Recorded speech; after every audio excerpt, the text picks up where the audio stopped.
तो भाई और बहनों, बहुत बहुत स्वागत है आपका डिफेंस एग्जाम मास्टर पे। मेरा नाम है शिवम सारस्वत। मोस्टली बच्चे मेरे को जानते हैं, जैसे कि आप पीछे देख रहे हो, डिफेंस एग्जाम मास्टर के नाम से। तो आज ये पॉडकास्ट हम स्पेशल पॉडकास्ट है। इस पॉडकास्ट में मैं आपका स्वागत करता हूँ। मेरा नाम है Shivam Saraswat, defence exam master के आप जानते हो, पीछे आप देख रहे हो। बट हमारे साथ जो आज स्पेशल गेस्ट जुड़े हैं, this is more about sir. We have Major Anurag Kaushik sir with us, and sir is a very dear senior.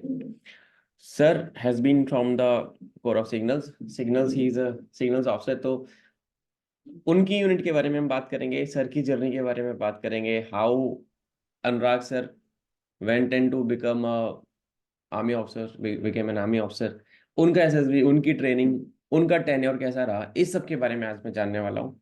और आप लोगों को भी इंस्पायर करेंगे सर। तो sir, welcome to the show again sir.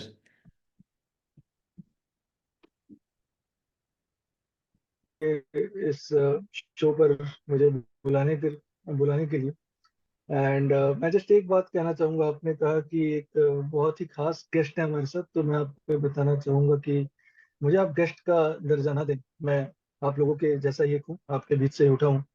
और ये मेरा सौभाग्य होगा कि अगर जो मैं किसी आपके जो कोचिंग है उसमें जो बच्चे आते हैं उनमें से मैं किसी को अगर जो मोटिवेट कर जाऊं, और मेरी वजह से कोई लड़का कल को एनडीए सीडीएस का कोई एसएसबी एग्जाम क्लियर करके एकेडमी पहुंच जाए और वहां से पास आउट होकर भारतीय सेना में अगर जो अधिकारी बनता है, तो ये मेरा सौभाग्य होगा। बिल्कुल sir. Thank you so much for your kind word sir. Sir, एक सवाल ऐसा है जो मैं रात को सोच रहा था, एंड देन जैसा कि मैं कभी भी ना पॉडकास्ट के लिए प्रिपेयर नहीं करता, because this is something that I really love to do, and मेरे दिल से निकलते हैं सारे सवाल। एक सवाल मैं आपसे पूछना चाहूंगा आज, before, in the beginning only, who is an army officer? What does it mean to be an army officer sir? आप इसको डिफाइन कैसे करोगे? देखो, there is I would say nothing which can define an army officer, right? Corporate के jobs में हमें job descriptions मिलती हैं, उसमें हम्म। एक के बाद एक 10 पॉइंट होते हैं कि आपको ये करना है।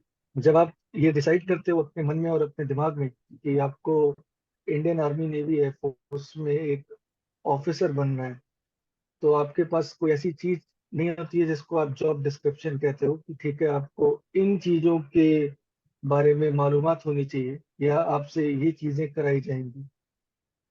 जब आप ट्राई करते हैं कि आप आर्मी नेवी एयरफोर्स में ऑफिसर बने, तो दैट इज द टाइम आप अपने दिमाग में सोच कर चलते हैं कि कम वॉट में आपको जो भी टास्क दिया जाएगा आप उसको पूरी रूप से उसको संपूर्ण करेंगे।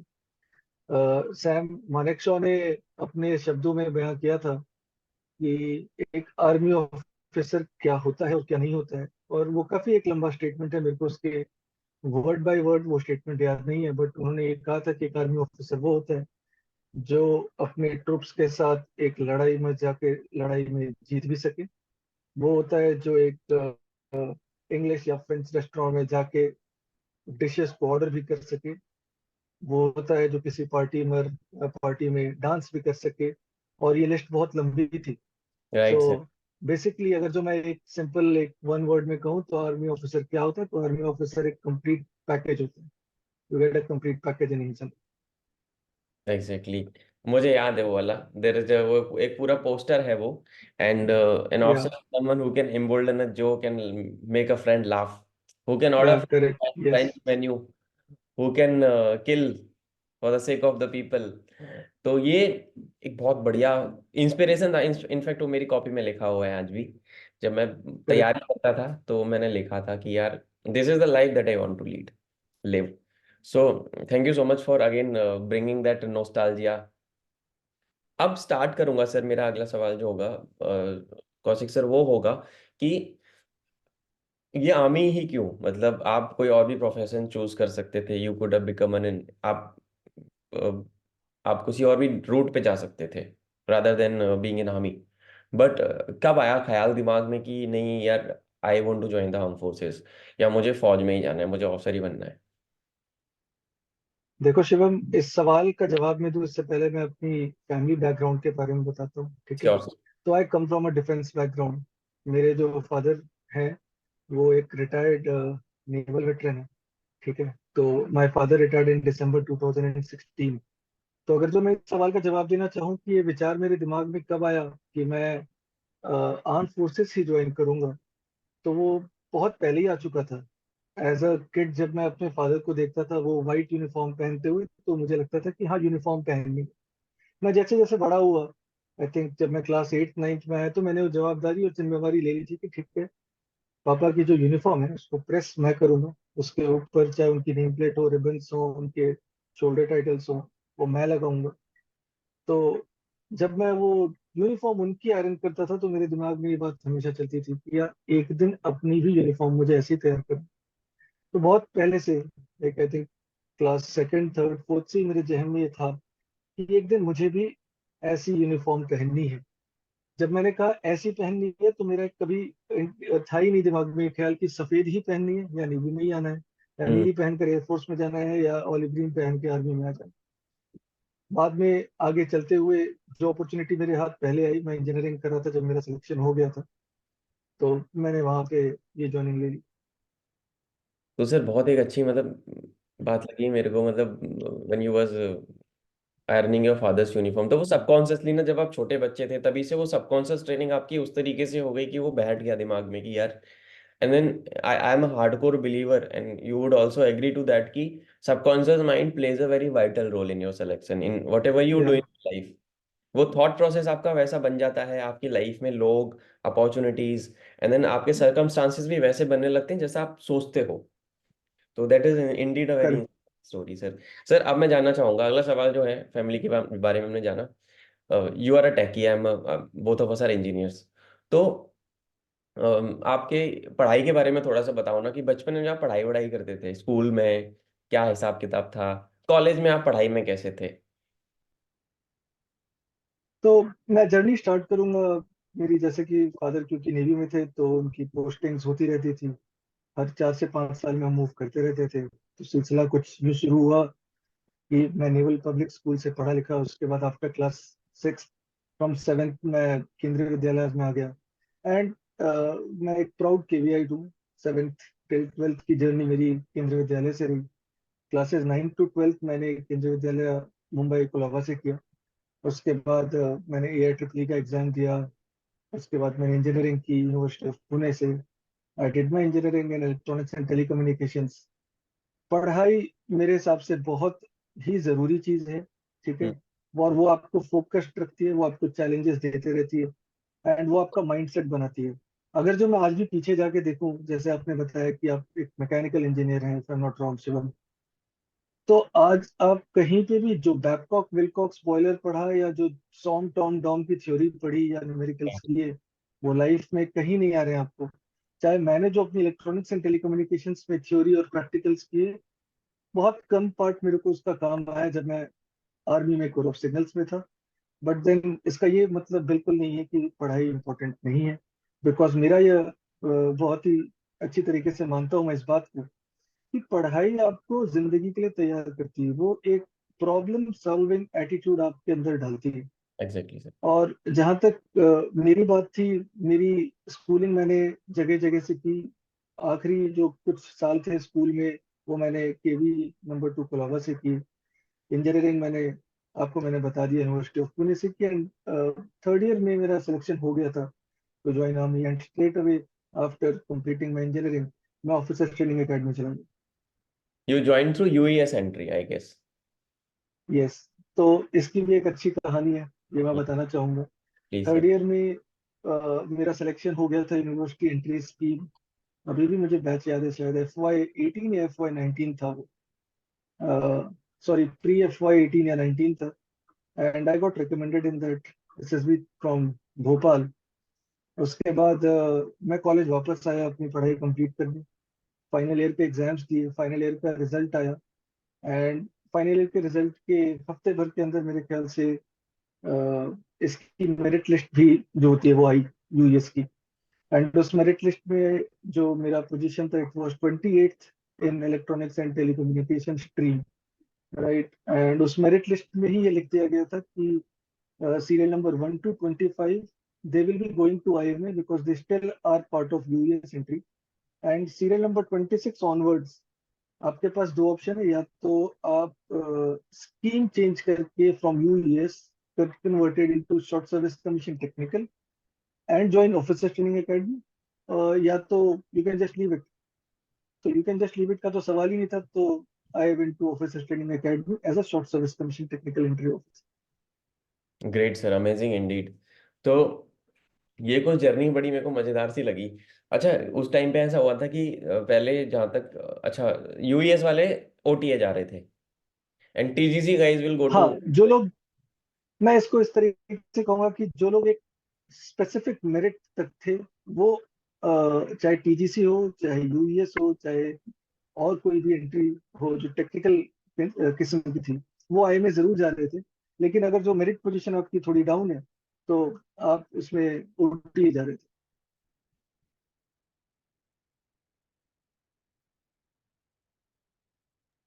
Yes sir, sorry I got a call in between. तो नो इश्यू। तो बढ़िया था सर। मतलब अब मैं बात करूंगा सर, सबसे मजेदार होता है कि एसएसबी के बारे में। मतलब सर एक चीज बताओ, जैसे मेरे दिमाग में ना एक सवाल आया कि आप रिकमेंड हुए, आप ना थर्ड ईयर में you went back to your college after getting recommended, तो बैचमेट्स में तो सर बड़ा तगड़ा कॉम्प्लेक्स आ गया होगा कि यार ये बंदा तो ऑलरेडी प्लेसमेंट लेसमेंट। हमको याद है, मेरे को अभी भी याद है कॉलेज में I was the only guy who was aspiring for the forces. हमारा 29 का बैच था सर, हम 65 लोग थे। हम लोग 65 थे सर। 65 से सर आधी जनता फेल हो गई हमारी, आधी से ज्यादा। 29 बचे सेकंड ईयर में, वो 29 हमने ना साथ में, हमने कहा भाई अब हमें अपना एक भी बंदा नहीं खोना, हम एंड तक लड़ेंगे सारे के सारे। तो 29 के 29 we went on to final year. अब उसमें से कुछ लोग इंजीनियरिंग सर्विसेज की तैयारी करना चाहते थे, आपको पता है, जैसे कुछ लोग एमटेक वाले गेट की तैयारी में लग गए। या हमारा तो वही है सर, गिना चुना रूटीन है कि या तो सरकारी नौकरी की तैयारी करेंगे, बैंक पीओ वाला जनता, या यूपीएससी वाला क्राउड, या फिर इंजीनियरिंग वाला क्राउड। अब मैं एक अकेला ऐसा था, ना तो उसको इंजीनियरिंग वाले क्राउड में जाना था, ना गवर्नमेंट की दूसरी नौकरियों में जाना था, मेरे को जाना था फौज में। I wanted to become a pilot. तो they use to call me fighter fighter. मेरे दोस्त मेरे को फाइटर फाइटर करके चिढ़ाते थे। And then eventually at the same time when I was clearing my exams, मेरे दोस्त जो थे, आई वाज वेरी लकी, मेरे जो 2010 से 14 का जो हमारा यूपीट्यू का बैच था, तो वो बहुत कोऑपरेटिव भी थे सर। कि यार चलो अपने साथ का बंदा है ये, मतलब ये बंदा अलग ही है, ये अलग अपने रास्ते पे निकला हुआ है। एंड देन बड़ा मोटिवेट करते थे। एक दो बार मैं फेल भी होता था कि चल कोई नहीं भाई, तू तू देखते तू कर लेगा, तूने इतना इतना पेशेंस दिखाया, तू कर लेगा। बिकॉज दीज गाइस नो, मैं एनडीए के लिए भी ट्राई ट्राई किया था, बट मेरा एनडीए में हुआ नहीं था 3 4 बार के बाद भी। सो वो भी होता है सर। आपका क्या रहा सर? उन लोगों को भी झटका लगा होगा, अरे यार ये तो ऑलरेडी सिलेक्टेड है, प्लेसमेंट लेके बैठा हुआ है। देखो, मैंने इंजीनियरिंग की पढ़ाई की एज अ हॉस्टलाइट, हॉस्टल पे मैं रहता था, और इस बात से मैं बहुत ज्यादा ताल्लुक रखता हूँ कि हॉस्टल की जिंदगी एक अलग ही जिंदगी है। हम्म। वैसा डे स्कॉलर के लिए जी पाना भी मुश्किल राइट। है और सोचना भी मुश्किल ही है। हॉस्टल हो चाहे कॉलेज हो, ये बात सबको पता थी कि अनुराग के लिए अगर जो इस कॉलेज में माइक्रोसॉफ्ट भी आ गई तो वो शायद बैठेगा ही नहीं, क्योंकि हम्म। उसको जाना ही कहीं और है।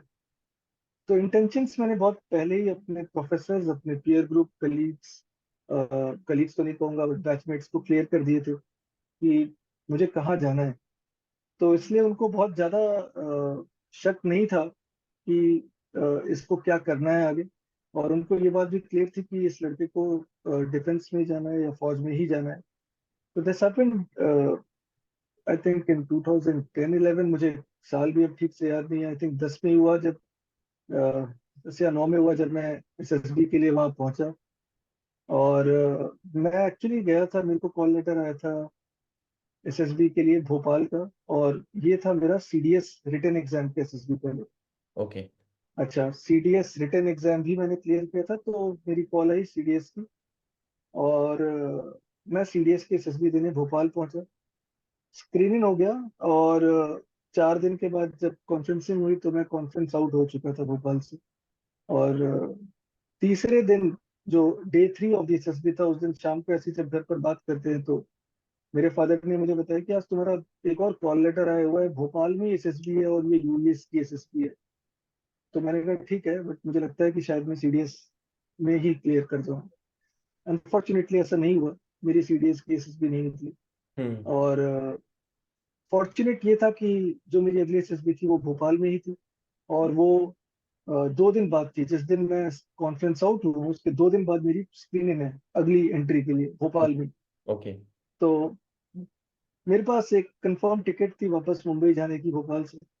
उस कंफर्म टिकट को मैंने रफा दफा किया, कैंसिल कराई, हम्म। और मैं बॉम्बे गया नहीं। और मैंने भोपाल में जो एक सैनिक आरामगृह होता है वहीं पर अपना सोचा कि अगले 2 दिन तक मैं यहाँ रुकता हूँ और सोचता हूँ कि मैंने ऐसा क्या गलत किया होगा कि हम्म। मैं जरा सा रह गया और बात वहां तक पहुंच नहीं पाई। इट वाज लाइक चाय जुबान तक तो आई लेकिन वो आप पी नहीं पाए।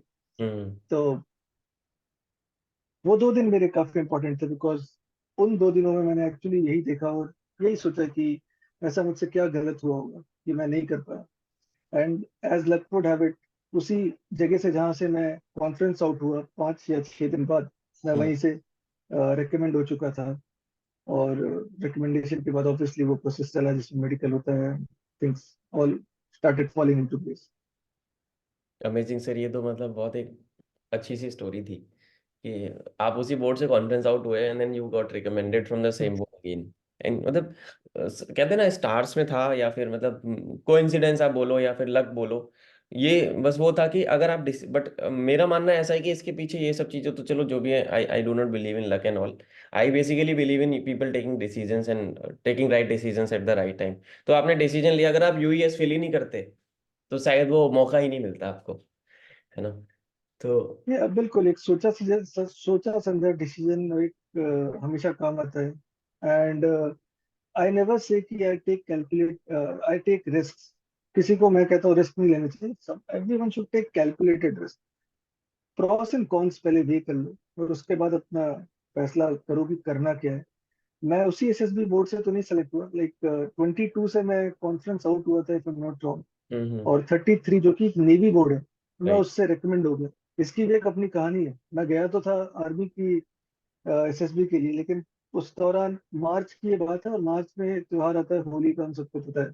हम्म। तो कई सारे जो आईओस थे, जीटीओस थे, ये उस होली की छुट्टी पर एब्सेंट थे। And chest number 1 to chest number 40 उनको ये बताया गया कि आपकी जो इंटरव्यू है वो 22 बोर्ड के ऑफिसर्स ही लेंगे, जस्ट नंबर 41 टू 50, क्योंकि हमें इंटरव्यू प्रोसेस खत्म करना है इस टाइम में, इस टाइम फ्रेम में, और ऑफिसर्स है नहीं। तो आपकी एसएसबी जो होगी वो 33 बनी होगी। 33 board is a naval board. Table board, ठीक यस। है, वहां पे आप नेवी के एसएसबी के लिए जाते हैं। मैं चेस्ट नंबर 50 था, बट जब मैंने बात सुनी कि ठीक है मेरी एसएसबी नेवल बोर्ड में होगी, मेरा इंटरव्यू एक नेवल बोर्ड में होगा, तो मुझे बहुत अच्छा लगा। क्यों? क्योंकि मेरा बैकग्राउंड ही एक नेवी से। तो आई फेल्ट एज इफ मैं घर पहुंच गया, I can talk more freely. And ये हुआ।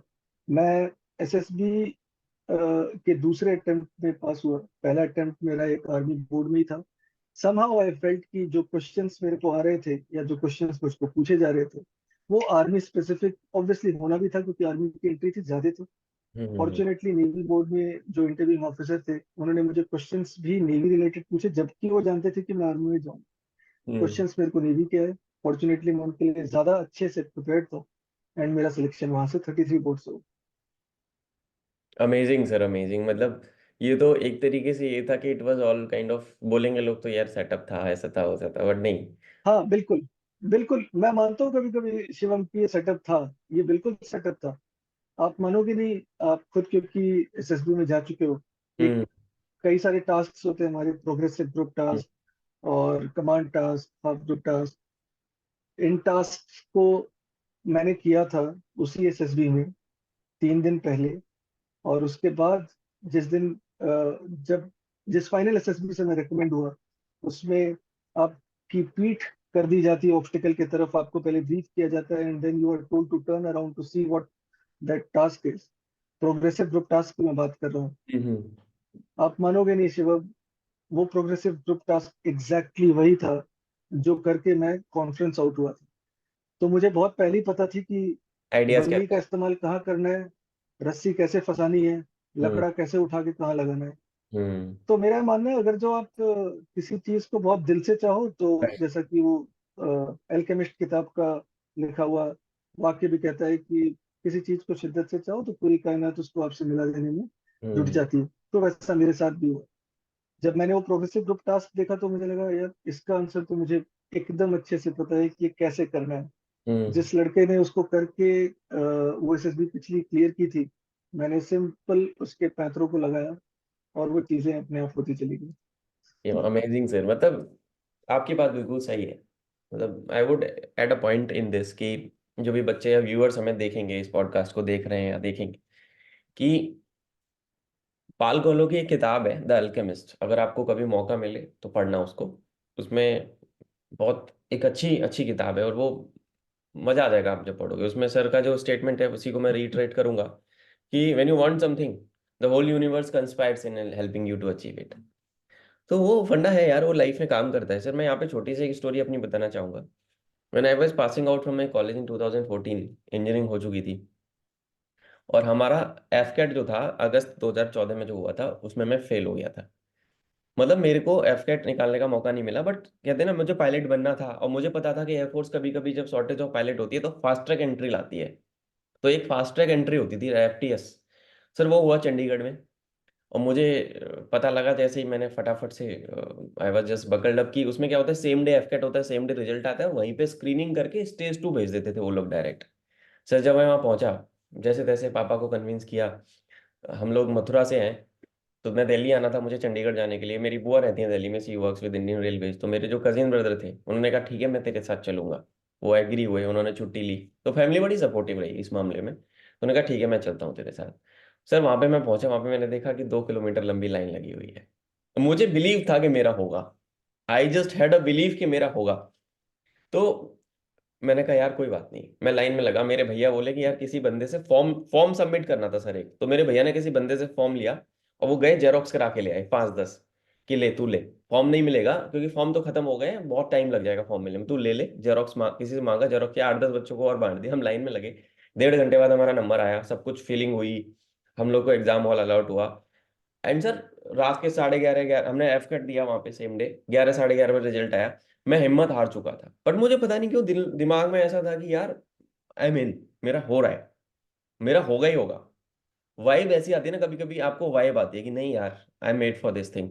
तो सर मैंने फिर 11:30 बज गए थे, हमने कहा अब तो रिजल्ट अनाउंस होगा नहीं। उन्होंने बोला कि आप लोग अभी जो डिसीजन लेना चाहते हो ले लो, मेल कर देंगे आपको रिजल्ट, सबकी मेल आईडीज है हमारे पास। और उस टाइम पे बहुत मैनुअल करती थी एयरफोर्स, अभी तो ऑनलाइन हो गया है सब कुछ। तो हम 11:30 बजे चंडीगढ़ बस स्टैंड पहुंचे सर। जो एफटीएस हो रहा था वो सीजीसी लांड्रा में हो रहा था। 11:30 बजे रिजल्ट पॉप हुआ वहां पे। I was the youngest one, मेरी जो डेट ऑफ बर्थ है 5 जुलाई 1995। उस टाइम पे मैं 19 साल का था मात्र। मेरी बीटेक बाय द वे जल्दी हो गई थी सर, क्योंकि एलकेजी नर्सरी पढ़ी नहीं है। तो मैंने सीधे से फिल्टर लगाया उसमें, अडोब रीडर में अपना नाम सर्च किया। मैंने कहा भाई ये तो हो गया मैं पास। फिर वहां से अपने भाई को लेके भागा कॉलेज। उन्होंने बोला कि आपका जो भी है प्रोसेस, हम कॉलेज गए, उन्होंने कहा आपका अर्ली मॉर्निंग होगा स्क्रीनिंग। एंड सर मुझे नहीं पता मैंने वहां पे स्क्रीनिंग में क्या किया, गंदी सी शर्ट थी 2 दिन से वही पहनी हुई थी, क्योंकि बाहर से आए हुए थे हम लोग। मेरे को जैसे समझ में आया, मैं जो पढ़ता था इंटरनेट से नॉलेज होती थी, जो स्टोरी देखी वैसी स्टोरी बना दी, जैसा समझ में आया बोला जो कुछ। पता नहीं उनको क्या अच्छा लगा, उन्होंने डायरेक्ट स्टेज 2 का मुझे लेटर थमा दिया कि ये लो आपका 1 महीने के बाद देहरादून, ओ वाराणसी मैसेज भी। मैंने कहा सर वाराणसी बहुत दूर पड़ेगा, देहरादून दे दो। तो आई वेंट टू देहरादून, 1 महीने का गैप था। सर मेरे पास ना तो डिग्री थी, ना मेरे पास प्रोविजनल डिग्री थी। मैं वो लेटर लेके यूनिवर्सिटी पहुंच गया कि सर मेरा सिलेक्शन हो गया एयरफोर्स में, मेरा एसएसबी है, प्लीज मुझे डिग्री निकलवा दो मेरी। वीसी वॉज सो नाइस, उन्होंने कहा हमारा बच्चा है बेटा, 2 दिन तुम यहीं रुको, हम तुम्हारी डिग्री प्रिंट करा के देंगे। सर वीसी ने प्रिंट करा के दी। UPTU is a very huge university, 800 colleges आते हैं उनके अंदर में। प्रिंट करा के दी। मैं एसएसबी गया, इन अनफॉर्चुनेटली वहाँ पे स्टेज 2 क्लियर तो नहीं हुआ, पीएबीटी में ही फेल हो गए, पायलट नहीं बन पाया कभी उसके बाद। बट सर वो मैं आज भी याद करता हूँ ना, तो मुझे ऐसा लगता है कि यार वो तेरे लिए सेटअप था पूरा। That was all thing setup for you. तो वो चीज होती है sir. I am a firm believer in like this law of attraction and the power of belief in your subconscious mind, because वो पिक्चर मैं चला रहा था अपने दिमाग में काफी सालों से कि यार मेरा होगा होगा। तो वो चीज होती है, और मैं बच्चों को भी ये बोलूंगा कि never lose hope when the time is not right for you. आप हिम्मत तो लूज बिल्कुल मत करो यार, तुम्हारा दिन आएगा। पर आएगा उसी का जो लगा रहेगा, जो सोचेगा उसका तो होगा। सोचने के साथ साथ एक्शन भी लेना है। यहीं पे मैं अगला सवाल सर से पूछना चाहूंगा। सर आपने एसएसबी की बात करी, एंड देन एसएसबी पे थोड़ा सा घुसते हैं। कि नेवल बोर्ड में आप गए, तो कुछ ऐसा मजेदार सा किस्सा, मतलब how was your overall SSB experience, कोई ऐसा मजेदार सा किस्सा है जो आप बच्चों को बताना चाहते हो कि यार ये हुआ था मेरे साथ एसएसबी में? अ, मैं मानता हूँ कि मेरी एसएसबी जैसे नॉर्मल बाकी लोगों की एसएसबी है, वो बहु वैसी ही थी। जो मजेदार किस्सा था वो मैंने पहले ही बता दिया कि मैं गया था आर्मी के सिलेक्शन के लिए, कि मेरा जो एसएसबी का फाइनल इंटरव्यू था वो हुआ था एक नेवी बोर्ड में। एक नेवल ऑफिसर ने उस इंटरव्यू को कंडक्ट किया था। मजेदार मेरे को ये लग रहा था कि उन्होंने मुझसे आर्मी के कोई सवाल ही नहीं पूछे, उन्होंने सारे सवाल ही नेवी के किए। एंड नेवी के सवालों के लिए मैं बहुत ज्यादा, मैं कहूँगा, तैयार था। उसका कारण ये था कि मैंने तैयारी तो वैसे आर्मी की एसएसबी के लिए की थी, आर्मी की मैंने सारी मालूमात रख ली थी, लेकिन नेवी की तैयारी मैं सबकॉन्शियस माइंड से तैयार किए जा रहा था अपने आप राइट सर। को। फादर जब पोस्टेड थे बॉम्बे में ऑन अ वॉरशिप, तो शायद ही ऐसा कोई संडे रहा होगा। बाय द वे, संडे को नेवी में आपके फादर्स या आपके जो जान पहचान के लोग हैं आपको शिप पर ले जा सकते हैं शिप दिखाने के लिए। तो ऐसा शायद ही कोई महीने का संडे रहा होगा जब मैं शिप पर ना गया हूँ। तो शिप्स मैंने खूब घूमी, सबमरीन्स घूम ली, और नेवल एस्टेब्लिशमेंट्स भी देख लिए थे।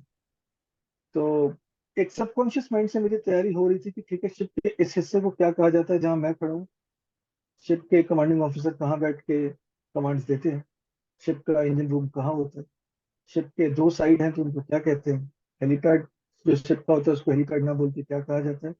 मैं इन सब चीजों को अपने आप तैयार कर रहा था, जबकि मुझे नहीं पता था कि जिंदगी में कब काम आएंगी, लेकिन ये उस दिन काम आई। बिकॉज वो जो इंटरव्यूइंग ऑफिसर थे वो मुझसे जानना चाहते थे कि क्या आप कभी शिप पर गए हैं, और अगर जो गए हैं तो मुझे आप शिप के अलग अलग पार्ट्स का नाम बताएं। वो क्वेश्चन आते ही मुझे ऐसा लगा कि देखो, ये क्वेश्चन मेरे लिए प्लांटेड था। हम्म। कहीं ना कहीं मुझे पहले ही पता था कि शिप के पार्ट्स क्या हैं। मैंने तो गया तो आर्मी के सिलसिले में था, पहले से तो मुझे कुछ और पूछा जाने वाला था। हम्म। लेकिन शायद भगवान ने कहा कि नहीं, तुमसे ये नहीं, हम ये पूछेंगे, जिसका जवाब तुम्हें पता है तो तुम वो जवाब दे दो। तो मेरा हमेशा ये कहना रहेगा कि ये बहुत ही एक ऐसा किस्सा था जो मैं पूरी लाइफ टाइम अपनी याद रखूंगा, कि it was there that day meant for me, और मेरे को बस जाके उसका सिलेक्शन करके उसको उठा लेना था। वो मेरे लिए चीज वहां बनी थी, तो मैं वहां पहुंच गया। Amazing sir, amazing Indeed. एक सवाल और आता है मेरे दिमाग में इसी से, एसएसबी के बारे में हम बात कर रहे हैं तो, कि एक ना मोमेंट होता है जब आप तो रिपीटर हो, तो आप दूसरी बार में रिकमेंड हुए थे, तो you can understand that feeling कि वो जब पूरा हो गया, कॉन्फ्रेंस आप देके आ चुके हो, आप वेट कर रहे हो रिजल्ट आएगा, अब रिजल्ट आएगा, आप ऊपर वाले को याद कर रहे हो, घर वालों को याद कर रहे हो कि भाई अब किसी भी मोमेंट खुलेगा राज और फिर हम घर पे कॉल करेंगे, बोलेंगे हो गए सेलेक्ट। तो वो जो एक एंजाइटी का मोमेंट होता है सर, उसके बाद फिर चेस नंबर्स अनाउंस होते हैं and then the moment you got recommended, तो वो मैं मोमेंट, एक वो यूफोरिया मोमेंट सा होता है सबके लिए। उस मोमेंट के बारे में मैं जानना चाहूंगा कि how how was it for you, like when the chest number was announced, how did you felt at that point of time?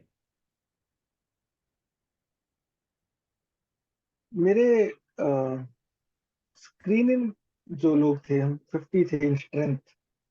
उन 50 में से हम 7 लोग का सिलेक्शन हो गया था। तो I still consider 7 out of 50 to be a very good selection ratio. Right. कुछ बैचेस अनफॉर्चुनेट होते हैं और वॉश आउट भी होते हैं, एक दो सिलेक्शन वाले बैचेस भी मैंने देख ही लिए थे। तो आई स्टिल रिमेम्बर एक आर्मी एजुकेशन कोर के एक officer, I think of the rank of major, वो आए थे उस कॉन्फ्रेंस हॉल में हमारे, जहाँ पे हम सब बैठे थे, इकट्ठे हुए थे अपना रिजल्ट लेने के लिए। He started announcing chest numbers. He told chest number so and so got recommended, and he walked away. वो चले गए उस रूम से निकल के, एंड उसमें मेरा नाम नहीं था, उसमें मेरा नंबर नहीं था रहा। And he again came back and he told me, and there was uh, this boy who told, upon being asked, क्योंकि ये सवाल सबसे पूछा जाता है कि what if we don't select you, सबसे हम्म। कॉमन क्वेश्चन है आई थिंक कॉन्फ्रेंस में। राइट। मुझे नहीं पता कि मैंने वो क्यों बोला, बट मेरे मुंह से उस समय ये निकल गया था कि in case I do not get selected here, I will come back with vengeance. तो वो अंदर आए और उन्होंने कहा कि एक लड़का है जिसने ये कहा हमसे कि he will come back with vengeance and वो बदला लेगा। तो आई forgot taking his chest number and his chest number 50 he is also recommended। तो that is how the story goes।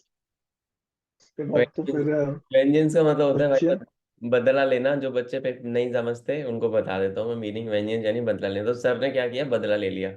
Sir उसी बोर्ड पे, उसी सेंटर पे थे, SSB centre Bhopal. And sir वहीं रुके।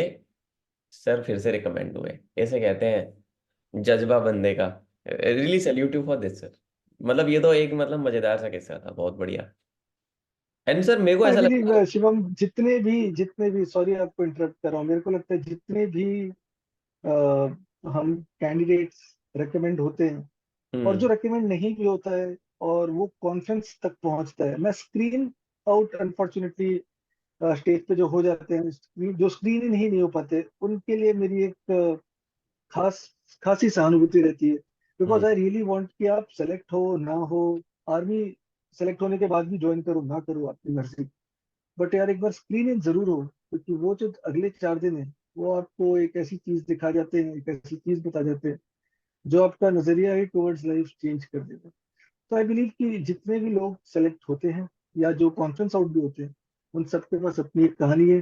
उन्हीं कहानियों में से ये मेरी एक कहानी थी। Amazing sir. बड़ा मजा आया सुन के। एंड देन सर वहाँ पे असेसर्स भी मजे ले लेते हैं कभी कभी आपसे ना। असेसर्स का मतलब सर बोलने का तरीका बड़ा अलग होता है। आई स्टिल रिमेम्बर कि हमारा एएफएस भी था। एंड हम लोग थे वाराणसी में। And then chest numbers were announced recommendation conference conference वगैरह के बाद। तो उन्होंने बोला कि I was conference out by the way in that attempt. तो उन्होंने बोला कि I am calling out the chest numbers, they will come forward, rest of you can leave. उन्होंने ऐसे बोल दिया, rest of you can leave. But ये नहीं बोला कि लीव फॉर वेयर। तो उन्होंने चेस नंबर अनाउंस किए तो उसमें से हमने बोला कि यार मेजोरिटी मतलब 15-20 बच्चों के नंबर, 30-35 लड़के थे सर। 15-20 के नाम ले लिए उन्होंने। और फिर उसके बाद दूसरे चंक में और 5-7 के नाम ले लिए। उन्होंने कहा आप लोग आगे आ जाओ। एंड बाकी वाले लड़के अपने अपने बैग्स कलेक्ट कर लो एंड यू कैन लीव। उसके बाद ही वॉज टोटली साइलेंट। हमें लगा, मैंने कहा यार इतना बड़ा रिकमेंडेशन, इतने सारे लड़के, हम सेलेक्ट हो गए। एंड पीछे छह छह खड़े हुए थे। उन्होंने बोला you guys leave for home and you guys leave for your barracks. मैंने कहा यार कितने मजे लेते हैं असल। मतलब काइंड ऑफ एक मतलब एक मोमेंट के लिए उन्होंने ये मजबूर कर दिया हमें सोचने के लिए कि अच्छा हम सेलेक्टेड है, ये रिजेक्टेड है। तो काइंड ऑफ वो उनका तरीका है, this is how they do it. And then sir ने फिर हमको, he was a DSO, he was a rank of a wing commander, he was a DSO. And then he told us कि बहुत अच्छी उन्होंने एक बात बोली कि बेटा देखो, ये बच्चे अंदर गए हैं और तुम घर जा रहे हो, इसका मतलब ये नहीं है कि जीवन यहाँ पे खत्म हो गया आपका। जीवन तो अभी शुरू हुआ है। तुम ही में से बहुत सारे बच्चे यहाँ वापस आएंगे और वापस आके उस दूसरे वाले क्राउड में शामिल होंगे, या फिर किसी दूसरे बोर्ड के उस वाले क्राउड में शामिल होंगे जो आगे जाके ऑफिसर्स बनेंगे। मैं खुद एक रिपीटर हूँ, वो खुद रिपीटर थे। उन्होंने हमें बोला कि मैं खुद एक रिपीटर हूँ, मैं 7वीं बार में सेलेक्ट हुआ था। तो हिम्मत नहीं हारनी है, वापस आना है। तो ये अब सड़ा अपना चेहरा, उन्होंने ये बोला कि ये जो चेहरे तुमने लटका रखे हैं ना, इनको थोड़ा सा ठीक करो, खाना खाओ, घर जाओ, आराम से लाइफ कंटिन्यू करो और वापस आओ। मतलब I have been to 11 SSBs and I have find assessors very very polite, very very genuine. They want us to join. And then मेरे चैनल पे भी जो बच्चे मुझे देख रहे हैं, मेरा एक जो हमारा टॉक विद द लीजेंड्स का पॉडकास्ट है, उसी के साथ साथ अगर आपका एसएसबी है तो I have a podcast, I have a assessors का प्लेलिस्ट जो मैंने अनलिस्ट में डाला हुआ है। आप मेरे से मांग सकते हो वो सर, मैंने पब्लिक नहीं किया हुआ, असेसर्स हैं उसमें सारे, इसलिए जिसका एसएसबी होता है मैं उस बच्चे को दे देता हूँ। तो मेरी कमांडेंट रंजन सर से बात हो रही, was an IO with naval and coast guard board. उन्होंने बोला कि यार हम तो चाहते हैं बच्चे सेलेक्ट हो, पर बच्चे ही ऐसे आते हैं कि सेलेक्ट होने लायक होते नहीं है। तो assessor never want you to get rejected, he is there to check you out. कहीं ना कहीं आप ही गड़बड़ मचा रहे हो, इसलिए आप नहीं हो रहे। जैसे अभी अनुराग सर है हमारे साथ। तो अनुराग सर के साथ ऐसा क्या हो गया कि वो 2 दिन के गैप के बाद फिर से रिकमेंड हो गए, यानी कि क्वालिटीज तो पहले भी थी उनके अंदर। है ना। कुछ थोड़ा सा लूप होल था, कुछ ऐसी चीजें थी जो वो नहीं कर पाए थे, एंड देन सर ने उस पर काम किया, and then he was in. तो वो हर वो मोमेंट होता है, वो रियलाइजेशन का मोमेंट जब आपको आ जाता है तो आप पार हो जाते हो, नहीं आता तो आप कुछ और कर रहे हो। तो यही है सारी चीजें। और यहाँ पे ये मेरा इस this was the part one sir, this was the part one, and अगले सेशन में हम कंटिन्यू करेंगे। ये तो था सर की आर्मी ऑफिसर बनने की कहानी बच्चों, सर का एसएसबी एक्सपीरियंस, सर का academic background, and how Anurag sir is. आपको अनुराग सर के बारे में जानने को मिला। पार्ट टू में मैं यहाँ पे बात करने वाला हूँ। अब हम आ गए हैं आर्मी के अंदर। अब आर्मी लाइफ कैसी चली सर की, उसके बारे में भी सर मेरा एक मिशन है कि मैं आर्मी नेवी एयरफोर्स की हर यूनिट के हर ऑफिसर का इंटरव्यू करूं, हर तरीके की यूनिट, चाहे एसएफ हो, चाहे सिग्नल्स हो, चाहे आर्मर्ड हो, चाहे आपका आर्टिलरी हो, इन्फेंट्री हो, कोई भी हो। ये मेरा मिशन है सर, ये मेरा एक सपना है करने का, कि पता तो लगे कि यार हमारे जो सीनियर्स हैं, वेटरन्स हैं, वो करते क्या है अंदर, फौज कैसी है हमारी। सो पार्ट टू में हम कंटिन्यू करेंगे बच्चों। लाइक कर लेना इस सेशन को, शेयर कर देना अपने दोस्तों के साथ who is looking out to join the Indian arm forces, and then हम मिलेंगे आपसे पार्ट टू में। Jai Hind, and sir I will catch up again sir. Thank you so much for your time. Okay, thank you Shivam, thank you, bye.